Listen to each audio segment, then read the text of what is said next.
Yon mga masters, bali 8 videos, araw-araw tuwing umaga na po tayo mag-upload. Maraming salamat sa mga solid kong masters dyan na patuloy pa rin na sumusuporta sa aking mga ina-upload na kwento o videos. At sa mga hindi nag-skip, maraming salamat po sa inyong lahat. At mag-iingat po kayo palagi and God bless. Magandang gabi mga masters, bali ngayon po ay 8 videos po ma-upload ko po sa aking YouTube channel. Tama nga mga masters, 8 videos nga po ma-upload ko. Yon, what's up mga masters? Nandito na naman tayo sa panibagong araw, panibagong kabanata na naman ang pagsasama-samahan natin ngayon guys.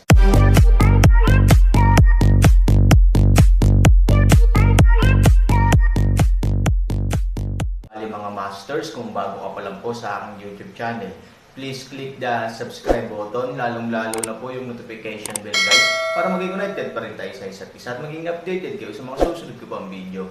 Bali mga masters, bago natin umpisahan ng kwento ay mag-shoutout po muna tayo para sa mga solid nating tagapakinig. Shoutout kay Norlisa Sugay, shoutout kay Ronel Santo. Yun na nga mga masters, no? Bali hindi na ito patagalin. In 3, 2, 1, let's go!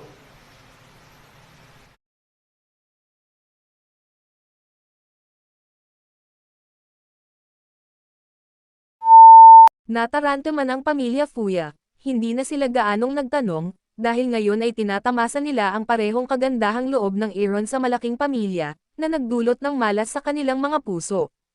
Ikaw Aaron ay may kakayahan upang makakuha ng isang mataas na road encounter sa tuktok ng asul na bundok, kaya ano? Ang dalawang pamilya ni Fuya ay sinamahan ng tunay na Diyos sa walang hanggang dagat na lugar. Kung ikukumpara sa dalawa, mas magaling sila sa isa't isa.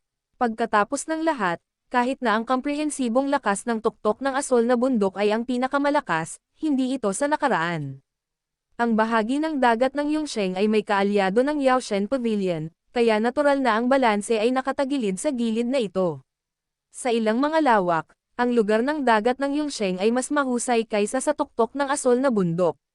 Sa madaling salita, tinulungan niya ang dalawang pamilya na maging mas makapangyarihan kaysa Aaron.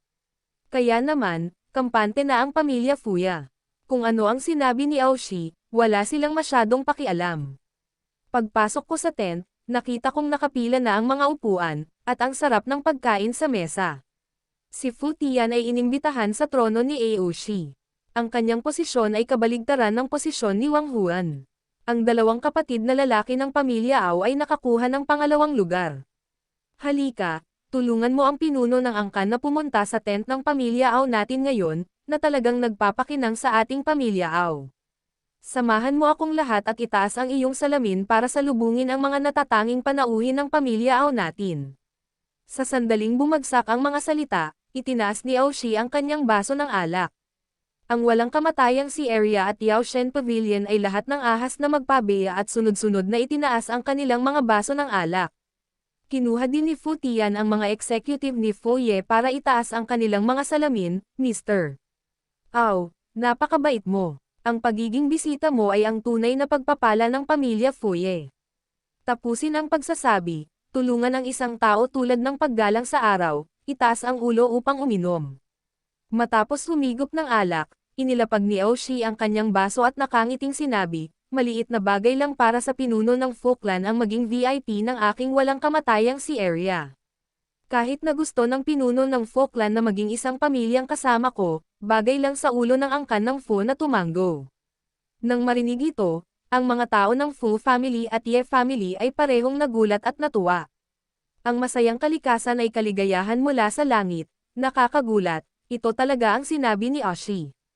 Iba sa mga reaksyon ng pamilyang Fu at ng pamilyang Ye, ang Yaoshen Pavilion at ang lugar ng dagat ng Yongsheng ay tuwang-tuwa. Obviously, hindi sila naguguluhan sa ginawa ni Aoshi.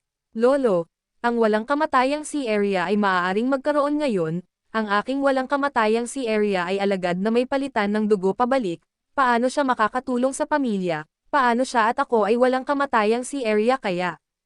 Hindi nasiyahan agad si Aoyi sa paraan. Tama, ano ang katayuan ko bilang isang immortal, and what's his status as a supporter of the family and the Ye family? Malamig ding sigaw ni Aojin. Sa oras na ito, bahagyang bumangon din si Wang Janzi at yumuko sa kanyang baywang para hikayatin siya, Mr. Ao, Ang VIP at ang kanyang pamilya sa walang hanggang dagat na lugar, lahat ay may mahigpit na sistema ng pag-audit, na siyang panuntunang itinakda ng mga ninuno ng Ao pamilya masyadong maaga. Mapangahas. Hinampos ni Aoshi ang kanyang kamay sa mesa at ininom ang galit. Kapag nagsalita ako, darating ka para Samabad, at ikaw, Wang Wanzi, huwag mong isipin na ikaw ay talagang Diyos sa tulong ng ating pamilya Ao. I've made up my mind on this matter. Walang dapat makialam. Nagalit si Aoshi, at agad na pinakawalan ang buong audience. Ang mga tao sa madla ay malamig, at lahat sila ay ibinaba ang kanilang mga ulo at hindi nang ahas na magsalita. Nang makitang walang nang ahas na magsalita, tumingin si Aoshi kay Fu Tian at sinabi sa mahinang boses, Fu Clan Leader, hindi alam ng mga kabataang ito ang kahijitin ng langit at lupa, opinyon sa kanila kahit na matanda na si Ao, maaari pa rin akong maging Panginoon ng walang hanggang dagat. Pinilit niya ang kanyang panloob na pananabik at tinulungan si Tian na ngumiti, Mr. Ao, kung ayaw mong tumulong sa isang tao, how dare you do that? Iyon ang magiging pinakamahusay. Tumawa si Aoshi at pagkatapos ay sinabi, sa katunayan, ang nag-iisang anak na babae ng aming pamilya Ao na maraming anak na lalaki ay napangasawa ni Ye Gotcheng. Gayunpaman, marami rin itong anak na lalaki.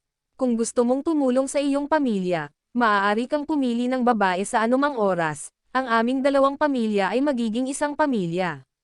Sa sandaling lumabas ang mga salitang ito, hindi banggitin ang mga executive ng Fu family at Ye family ay natigilan, maging si Fu Tian ay natigilan sa parehong lugar, hawak ang kanyang wine cup sa hangin at nakalimutang tumigil. Nagtinginan din ang pamilya Ao at ang mga tao sa walang hanggang dagat na may pagtataka. Did I hear you wrong? Is Mr. Ao talking about, you want to marry us? Panipi, am I dreaming? It's incredible, no, Diyos ko. Darating ba talaga ang kinabukasan ng pamilya ko? Isa-isang nangangarap ang mga senior executive ng Fujia. Mahirap paniwalaan ang katotohanan na ang Fangfo ay isang malaking pay mula sa langit. Sa sandaling magkaroon sila ng ganitong malapit na kaugnayan sa walang hanggang si area, sila ay magiging malapit sa pinakamalakas na hita para sa Fujia. Mula noon, papailang lang sila sa langit. Kahit na, ang pagpapanumbalik ng pamilya, muling hubugin ang makinang. Ao, Mr. Ao, totoo ba ang sinabi mo? Bahagyang nanginig ang katawan ni Fu Tian, nasa sabik. Si Ao ay nakikipag-usap sa isang tao at hindi kailanman sinisira ang kanyang salita. Ngumiti si Aoshi. Sa sandaling lumabas ang mga salita, ang dalawang pamilya ni Fu Ye ay labis na nasa sabik, ngunit si Fu Mei lamang. Sa mga oras na ito, galit na galit sila at inaasar na akala nila ay isang pagpapala ang magpakasal ng maaga, ngayon tila ito ay isang kalamidad.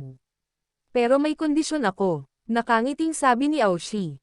Anong kondisyon? Tulong sa isang araw biglang leng paraan. Haha, hindi naman talaga kondisyon ang kondisyon ko. Para sa iyo, makatulong lang ito sa pamilya mo at magdagdag ng dangal. Ngumiti si Aoshi. Mr. Ao, what you mean is, I want to ask you for someone. Nakangiting sinabi ni Aoshi, syempre, maliit na bagay lang ito para sa patriarch na si Fu. Ngunit masisiguro ko na hanggat payag ang patriarch na si Fu, hinding-hindi kita pakikitunguhan ng hindi patas. Sa hinaharap, ang mundo ay magiging magkakaroon ng bahagi ng Yaoshen Pavilion sa mundo, at magkakaroon ng bahagi ng iyong pamilya. Nang marinig ito, ang mga senior executive ng Fujia ay malapit ng tumalon. Back to the top, ito ang pangarap ng lahat ng miyembro ng pamilya. Hindi ko alam kung sino ang gusto ni Mr. Ao. Hindi ako magiging madamo kapag tinulungan ko ang aking pamilya. Help a day hard to conceal excitement, smile way. Aaron. Ngumiti si Aoshi. Boom. Naramdaman ni Fu Tian na sumabog ang kanyang utak, at pagkatapos ay ang kanyang buong katawan ay hindi matatag, at siya ay nahulog mula sa kanyang upuan. Nanlumo si Fu Mei dahil sa pagdadagdag ng mga tao. Ang kamay niyang may hawak ng alak ay hindi maiwasang manginig sa mga oras na ito. Matalino ang buong tao at nahulog sa lupa ang baso ng alak. Laking gulat niya. Ang natitirang bahagi ng pamilyang Fu at ang pamilyang Ye ay hindi mas mahusay, at ang lahat ng kanilang mga ngiti ay sumilay sa kanilang mga mukha. Kasabay nito, nagulat din ang isang grupo ng mga tao sa Yaoshen Pavilion, tulad ni Wang Wenji, at ilang tao sa Immortality Sea Area. Ang Aoshi ay isang mapagbigay na regalo, isang masarap na alak at pagkain, at isang personal na pagtanggap. Matagal na siyang lasing, pero hindi alak, kundi isang Aaron. Hindi dumating ang Aaron, at nagawa na ito ni Aoshi. Kung gagawin niya, mas mabuti ba? Isipin na may ito, ang grupong ito ng mga tao ay magagalit ngipin Makati, siyahan 3,000 paano maaaring tanggapin ang paggamot na ito. Lalong nahihiya si Fujiya at ang pamilya ni Ye. Matapos ang mahabang panahon na pag-ikot-ikot, naisip nila na may malaking pay sa langit, o kaya naman ay kinuha sila ni Aoshi, kaya kampante sila at nasa sabik. Bilang resulta, ano pa, Aaron? Ang pagtrato ni Futian ay mas maganda kaysa Aaron's, ngunit ngayon ay tila isang biro, at siya ang clown na gumaganap ng nangungunang papel sa biro. Nabubuhay sila magpakailanman para sa Aaron, sino siya? Sabik na tumingin si Aoshi kay Futian at nagtanong, ano ang problema? Ano ang problema ni Patriarch Fu? O ayaw mo ng sarili mong kayamanan? Sa pagkakaalam ko, ang Aaron ay mula sa asol na planeta, ngunit siya ang iyong anak na lalaki, batas na tumutulong sa iyong pamilya.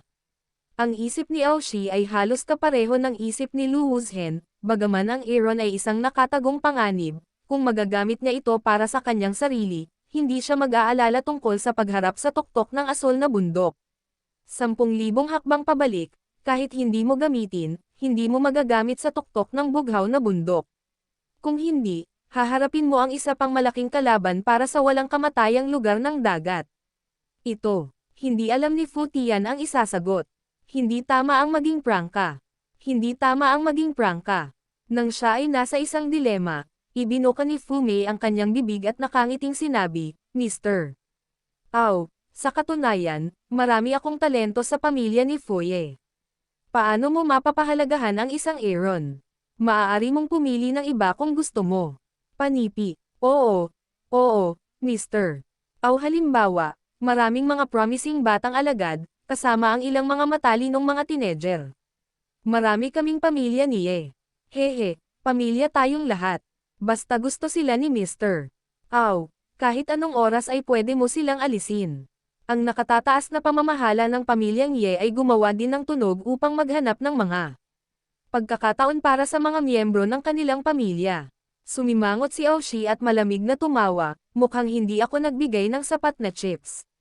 Hindi ka ba kontento sa tulong ng pinuno ng clan? Mr. Aw, kung makikipagkaibigan ka sa walang kamatayang si Area, it's a blessing for me to help my family. How dare I have any dissatisfaction? I can't wait for it. Nakangiting sabi ni Futian. Dahil hindi ito nasisiyahan, bakit itago ang Aaron at ayaw mong ilagay ito? Malamig na tiningnan ni Aoshi si Futian na may galit sa kanyang mga mata. Ito, kung ayaw mo, sabihin mo. Dahil doon, hindi nasiyahan si Aoshi at uminom, gusto kong gumawa ng ilang bulok na isda at hipon. Sa tingin mo ba ako ay isang matandang tanga? Aulaw, hindi namin gustong gawin ito, ngunit mayroon pa ring iba't ibang talento sa pamilyang Fu at pamilya ninyo. Sa tingin ko, pinagpapawisan si Futian at mabilis na tumayo at humingi ng tawad.